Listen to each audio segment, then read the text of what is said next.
Assalamualaikum warahmatullahi wabarakatuh. Alhamdulillahirrabbilalamin. Wassalatu wassalamu ala ashrafil anbiya'i wal mursalin wa ala alihi wa sahbihi ajma'in, amma ba'du. Yang saya hormati Ibu dosen pembimbing kami pada mata kuliah psikologi, yakni Ibu Hajah Yayah Robiatul Adawiyah MPD, serta para mahasiswa sekalian yang saya banggakan.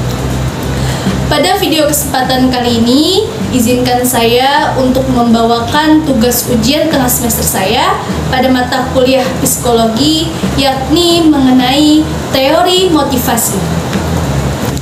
Baik, sebelum kita mulai, pasti para mahasiswa bertanya kan, apa sih motivasi? Secara etimologi, kata motivasi sendiri itu berasal dari bahasa Inggris, yaitu motivation, yang artinya daya batin atau dorongan. Nah, istilah motif menunjukkan suatu dorongan yang timbul dari dalam diri seseorang yang menyebabkan orang tersebut mau melakukan sesuatu. Sedangkan motivasi adalah suatu usaha yang dilakukan untuk mempengaruhi tingkah laku seseorang agar ia tergerak hatinya untuk bertindak, sehingga dengan tindakannya itu akan mencapai hasil atau tujuan tertentu. Nah, jadi ketika kita mempunyai suatu keinginan, cita-cita, atau minat yang besar yang ada di dalam diri kita, maka kita harus usaha. Contohnya, pasti kita semua pengen kan dapat nilai IPK 3,5. Nah, bagaimana nih caranya supaya kita dapat nilai IPK 3,5 tersebut? Maka, dengan adanya motivasi ini, maka dalam keadaan apapun kita, maka kita akan cepat bangkit dan menambah semangat kita dalam belajar, serta kita dapat mengatur jadwal belajar kita dengan sangat baik. Oke, selanjutnya saya akan membahas mengenai teori motivasi. Pada video kali ini, saya akan membahas mengenai teori hierarki kebutuhan. Teori ini pertama kali dikenalkan oleh Abraham Maslow. Ia mengatakan bahwa manusia itu mempunyai kebutuhan secara hierarki. Maksud hierarki di sini artinya bertingkat.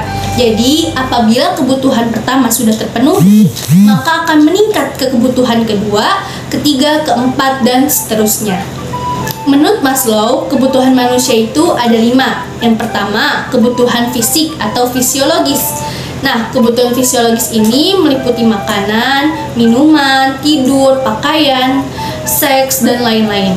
Selanjutnya, apabila kebutuhan dasar itu sudah terpenuhi, maka akan meningkat ke kebutuhan yang lebih tinggi, yakni kebutuhan rasa aman, yang meliputi keamanan, keteraturan, stabilitas, dan lain-lain. Selanjutnya meningkat lagi ke kebutuhan sosial, yang meliputi afeksi, relasi, keluarga, dan lain-lain. Meningkat lagi ke kebutuhan penghargaan, yakni mengenai pencapaian, status, tanggung jawab, reputasi, dan lain-lain. Selanjutnya lagi meningkat yang terakhir yang lebih tinggi, yakni kebutuhan aktualisasi diri, meliputi pengembangan diri, pemenuhan ideologi, dan lain-lainnya.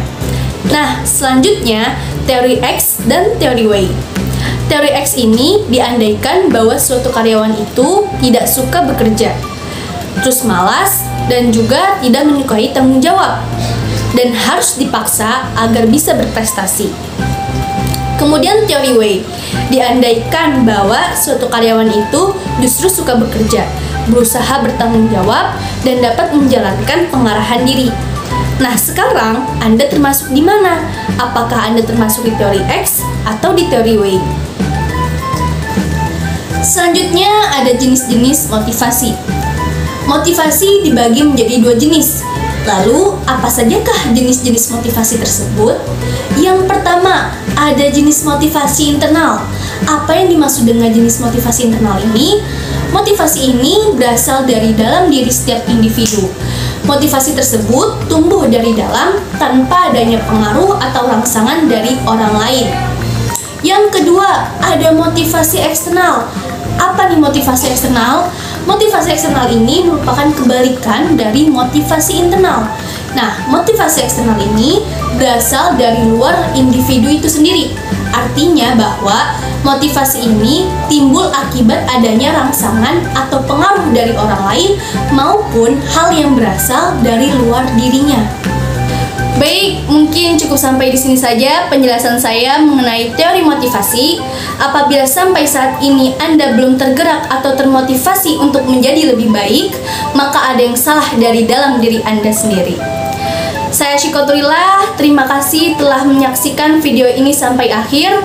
Saya pamit undur diri. Wassalamualaikum warahmatullahi wabarakatuh.